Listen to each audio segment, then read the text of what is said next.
नमस्कार, शाम के 4 बज रहे हैं, वक्त हो गया फास्ट एंड फैक्ट्स का। मैं हूं आपके साथ, मैं मानसा मालिक हूं, मेरे साथ हैं आदित्य। आइए दिखाते हैं आपको आज की बड़ी खबरें पूरी रिसर्च के साथ।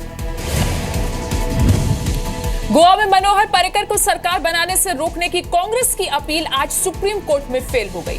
पर्रिकर मंत्रिमंडल आज शाम 5 बजे शपथ लेगा। गोवा में मनोहर पर्रिकर को सरकार बनाने का न्योता देने के खिलाफ कांग्रेस की अर्जी सुप्रीम कोर्ट में खारिज हो गई। कोर्ट ने राज्यपाल के अधिकार क्षेत्र में दखल देने से इनकार कर दिया। आदेश सिर्फ ये दिया कि पर्रिकर 16 मार्च को सदन में बहुमत साबित करें। पहले राज्यपाल ने फ्लोर टेस्ट के लिए 15 दिन दिए थे। कांग्रेस की मांग थी कि पहले बहुमत परीक्षण हो, फिर शपथ ग्रहण हो, लेकिन चीफ जस्टिस JS खेहर के 3 अहम सवालों का जवाब कांग्रेस के वकील नहीं दे सके। चीफ जस्टिस ने पूछा, कांग्रेस के पास संख्या है तो राज्यपाल के पास क्यों नहीं गई? कांग्रेस कैसे दावा कर सकती है कि उसके पास बहुमत संख्या है? कांग्रेस कैसे कह सकती है कि पर्रिकर ने खरीद फरोख्त से बहुमत जुटाया है? गोवा में कोई हॉर्स ट्रेडिंग हुआ नहीं है, न किसी से कोई व्यवहार हुआ है। अब हमारे पास 22 MLA है और हम 15 दिन में फ्लोर टेस्ट में अपना सिद्ध करेंगे बहुमत। तो मुझे लगता है कि कांग्रेस पार्टी का ये पूरा हंगामा ये बेबुनियाद है। 2 दिन दिए हैं फ्लोर पे, संसद में, वहाँ के प्रदेश के संसद में अपने बहुमत को सिद्ध करने के लिए। उनके पास 21 नहीं निकले तो माननीय पर्रिकर जी 2 दिन के मुख्यमंत्री रहेंगे। Your reaction after hearing? Come at 5 o'clock. Manohar Parrikar तीसरी बार गोवा के CM बनने जा रहे हैं। इस बीच गोवा कांग्रेस में कलह मच गई है। पार्टी नेता विश्वजीत राणे ने सरकार बनाने में नाकामी पर पार्टी प्रभारी दिग्विजय सिंह को जिम्मेदार ठहराया है। 17 लोग का विधायक पार्टी है, गवर्नर की भी जिम्मेदारी बनती है कि आइए मिलिए, क्या होता है। ये हमारे ऊपर डाल के हमारी कमजोरी थी, मैं नहीं बोल रहा हूँ, लेकिन लार्जेस्ट सिंगल पार्टी होने की वजह से एक जिम्मेदारी थी हमें बुलाने की। गोवा विधानसभा की 40 सीटों में से बीजेपी ने 13, कांग्रेस ने 17 सीटें जीती हैं। MGP और गोवा फॉरवर्ड पार्टी के 3 विधायकों ने बीजेपी को समर्थन दिया है। 2 निर्दलीय विधायकों ने भी बीजेपी के नेतृत्व में सरकार को समर्थन दिया है। मनोहर पर्रिकर के साथ बीजेपी के 4, MGP के 2, GFP के 2 मंत्री शपथ लेंगे। समर्थन देने वाले 2 निर्दलीय विधायकों को भी मंत्री बनाया जा रहा है। पर्रिकर के शपथ ग्रहण में बीजेपी अध्यक्ष अमित शाह के अलावा कई केंद्रीय मंत्री और मुख्यमंत्री भी शामिल होंगे। गोवा और मणिपुर में बड़ी पार्टी होकर भी सरकार बनाने में नाकाम रहने पर कांग्रेस ने आज संसद में जमकर हंगामा किया। गोवा में सरकार बनाने का पहले न्योता न मिलने और मणिपुर में भी बीजेपी को पहले निमंत्रण मिलने की संभावना पर कांग्रेस ने आज लोकसभा में हंगामा करते हुए कार्रवाई का बॉयकॉट कर दिया। कांग्रेस ने आरोप लगाया कि बीजेपी ने मणिपुर और गोवा में सरकार बनाने के लिए विधायकों की खरीद फरोख्त की है। कांग्रेस ने आरोप लगाया कि राज्यपाल संविधान के मुताबिक नहीं, बीजेपी के इशारों पर काम कर रहे हैं। It's not a question of soon enough. It's a question of how much money the BJP has thrown to steal the mandate of Manipur and Goa. अभी हम लोग को जैसे सूचना मिला है 4, 5, ये 6 तक कांग्रेस का MLA को हाईजैक करके ये हॉर्स ट्रेडिंग कर रहा है, हाईजैक करके गुवाहाटी ले आया है, कहीं में ले रहा है। BJP is saying we have the numbers. Congress is saying we don't have the numbers, but give an opportunity to become government, then we'll mobilize the members. Manipur में गवर्नर नजमा हेपतुल्ला ने कल CM इबोबी सिंह को इस्तीफा देने को कहा था। मणिपुर में कांग्रेस 15 साल बाद सत्ता से बाहर होती दिख रही है। मणिपुर की 60 सीटों में कांग्रेस 28 सीटें जीतकर सबसे बड़ी पार्टी बनी है। मणिपुर में बीजेपी की सीटें जीतकर दूसरे नंबर की पार्टी बनी है। मणिपुर बीजेपी ने N बीरेन सिंह को विधायक दल का नेता चुना है। N बीरेन ने कल गवर्नर से मिलकर सरकार बनाने का दावा पेश किया था। बीजेपी ने गवर्नर नजमा हेपतुल्ला को 32 विधायकों के समर्थन का पत्र दिया है।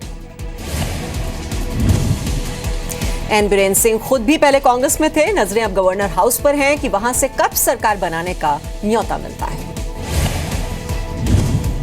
अमेरिका के एक रिसर्च ग्रुप ने दावा किया है कि नरेंद्र मोदी 2019 में PM पद के सबसे पसंदीदा उम्मीदवार होंगे। यूपी उत्तराखंड में जीत के बाद PM मोदी की लोकप्रियता और ऊंची हो गई है। इसी का असर है कि अमेरिकी एक्सपर्ट अभी से 2019 में PM पद के मुकाबले में मोदी के सामने दूर दूर तक किसी को नहीं देख रहे हैं। अमेरिका की जॉर्ज वॉशिंगटन यूनिवर्सिटी के political science and international affairs के असिस्टेंट प्रोफेसर एडम जिकफेल्ड का कहना है कि बीजेपी के चुनाव प्रचार में जो अनुशासन दिखा वो बाकी पार्टियों में नहीं था। बीजेपी उम्मीदवारों ने जीत भी बड़े अंतर से दर्ज की। वहीं अमेरिकन एंटरप्राइज इंस्टीट्यूट के रिसर्च स्कॉलर सदानंद धूमे का कहना है कि विधानसभा चुनावों ने मोदी को 2019 के चुनाव के लिए एक पसंदीदा उम्मीदवार के तौर पर स्थापित किया है। नरेंद्र मोदी 2019 की दौड़ में सबसे आगे होंगे। रिपोर्ट में कहा गया है कि जिन राज्यों में विपक्ष मजबूत है वहां बीजेपी का प्रदर्शन अच्छा नहीं है। रिपोर्ट के मुताबिक मोदी का सामना करने के लिए विपक्ष को एकजुट होना होगा। रिपोर्ट के मुताबिक बीजेपी ने चुनाव प्रचार को अच्छी तरह से प्लान किया, जबकि विपक्ष ऐसा नहीं कर सका।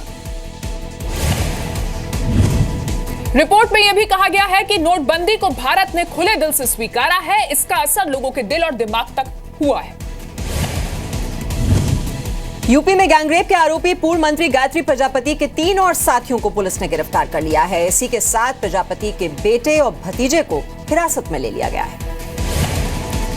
गैंगरेप के मामले में अखिलेश सरकार के पूर्व मंत्री गायत्री प्रजापति की गिरफ्तारी से बचने के रास्ते अब कम रह गए हैं।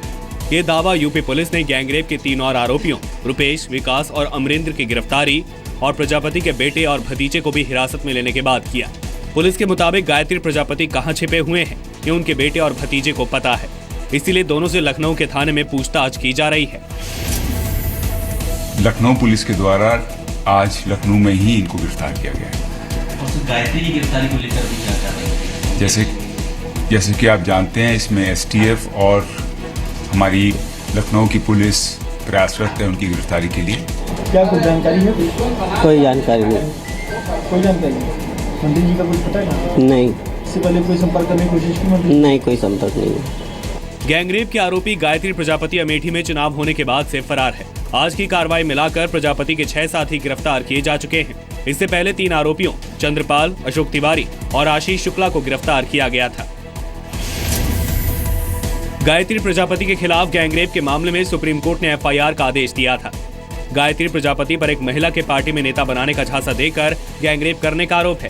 गायत्री प्रजापति अमेठी से समाजवादी पार्टी के उम्मीदवार थे, लेकिन इस चुनाव में हार गए। गायत्री प्रजापति की तलाश में पुलिस ने 6 टीम बनाई है। हवाई अड्डों पर अलर्ट जारी किया गया है। प्रजापति को भ्रष्टाचार के आरोप में सीएम अखिलेश ने बर्खास्त किया था, पर बहाल भी कर दिया था। बेटे और भतीजे से पूछताछ के बाद यूपी पुलिस गायत्री प्रजापति की तलाश में कुछ और ठिकानों पर दबिश दे सकती है। बिहार सेक्स स्कैंडल के मुख्य आरोपी निखिल प्रियदर्शी को गिरफ्तार कर लिया गया है। बिहार के सेक्स स्कैंडल और यौन उत्पीड़न मामले के मुख्य आरोपी निखिल प्रियदर्शी को उत्तराखंड से गिरफ्तार किया गया। सेक्स स्कैंडल का खुलासा होने के बाद से प्रियदर्शी की तलाश थी। एसआईटी ने सूचना के आधार पर उत्तराखंड पुलिस को अलर्ट भेजा था, जिसके बाद निखिल प्रियदर्शी की ऋषिकेश से गिरफ्तारी की गई। बिहार पुलिस निखिल को पटना लाकर पूछताछ करेगी। अब इस मामले में कुछ और गिरफ्तारियां भी हो सकती हैं। ये चीला क्षेत्र में चेकिंग के दौरान इनको आज सुबह गिरफ्तार किया गया है और जानकारी हुई कि ये भी उसमें वांछित थे। पटना पुलिस को इसकी जानकारी दे दी गई है। पटना पुलिस वहाँ से रवाना हो गई है। इनको कोर्ट में पेश किया जाएगा और आगे फिर इनकी विधिक कार्रवाई है वो आगे की जाएगी। पूर्व आईएएस का बेटा Nikhil Priyadarshi Patna sex scandal case का मास्टरमाइंड है। निखिल प्रियदर्शी एक दलित मंत्री की बेटी का यौन शोषण करने का आरोपी है। पटना सेक्स स्कैंडल केस में आरोपी ब्रिजेश पांडे अब तक फरार है। ब्रिजेश पांडे बिहार कांग्रेस का उपाध्यक्ष था, बाद में उसने इस्तीफा दे दिया था। निखिल प्रियदर्शी गिरफ्तारी से बचने के लिए लंबे वक्त से फोन का इस्तेमाल नहीं कर रहा था। उसके साथ एक और आरोपी कृष्ण बिहार को भी गिरफ्तार किया गया है। दिल्ली में गैंगरेप के बाद एक महिला को सड़क पर निर्वस्त्र छोड़ने के मामले में 5 आरोपियों को पुलिस ने गिरफ्तार कर लिया है। घटना का एक सीसीटीवी वीडियो भी सामने आया है।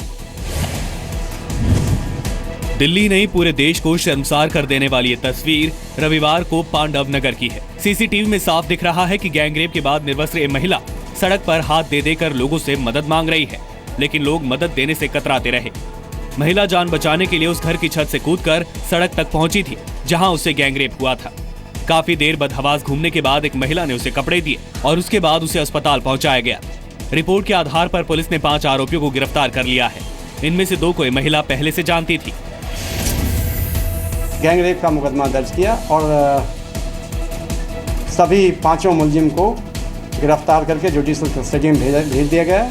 विक्टिम को 2 एक्यूज पहले से ही जानते थे। जैसे चिल्ला रही थी, जब चिल्ला रही थी तो रोड पर भाग रही थी। वो भागने के बाद तो कार वाले रोका। कार वाले रोकने के बाद हम कपड़े गिराए नीचे से ऊपर से।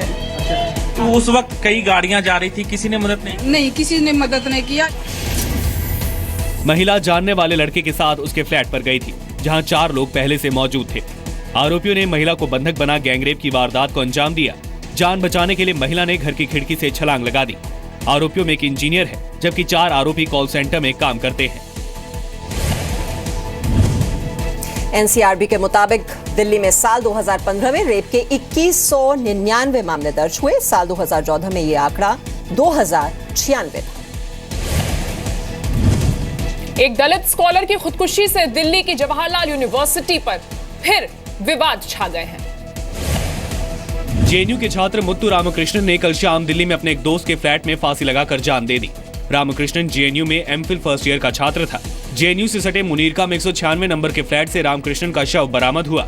रामकृष्णन के पास से कोई सुसाइड लेटर नहीं मिला है, लेकिन 10 मार्च को फेसबुक पर शेयर किया गया उसका पोस्ट जेएनयू पर कई तरह के सवाल खड़े कर रहा है। फेसबुक पोस्ट में रामकृष्णन ने जेएनयू में भेदभाव का आरोप लगाया था।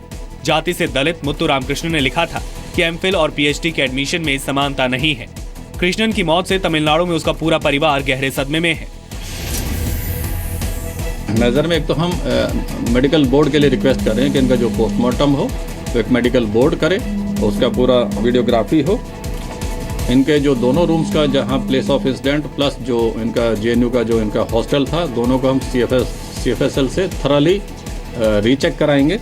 उसने क्यों किया वो तो उसकी मानसिक स्थिति हम नहीं समझ सकते हैं, बट जो उसके फेसबुक की वॉल से और उसके दोस्तों ने जो बताया है कि वो परेशान था कई दिनों से, उसके घर पर भी उसको पैसे की भी इश्यूज थी, वो और उसे किताबें भी उधार ले लेके पढ़ता था। वो बहुत पैशनेट था पढ़ने को लेकर।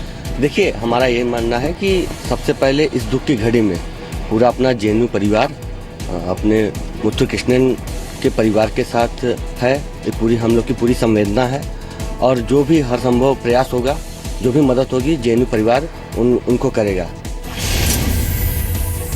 मुत्तू रामकृष्णन पढ़ाई लिखाई के अलावा सामाजिक आंदोलनों में भी सक्रिय रहता था। रामकृष्णन हैदराबाद के छात्र रोहित वेमुला सुसाइड मामले में आंदोलन कर रहा था। रामकृष्णन ने जेएनयू प्रशासन पर भेदभाव का आरोप लगाया है। रामकृष्णन ने फेसबुक पर लिखा था कि एमफिल और पीएचडी के एडमिशन में समानता नहीं है। मौखिक परीक्षा में कोई समानता नहीं है। दिल्ली पुलिस ने रामकृष्णन के परिवार को जांच का भरोसा दिया है। जेएनयू की तरफ से कोई आधिकारिक बयान नहीं आया।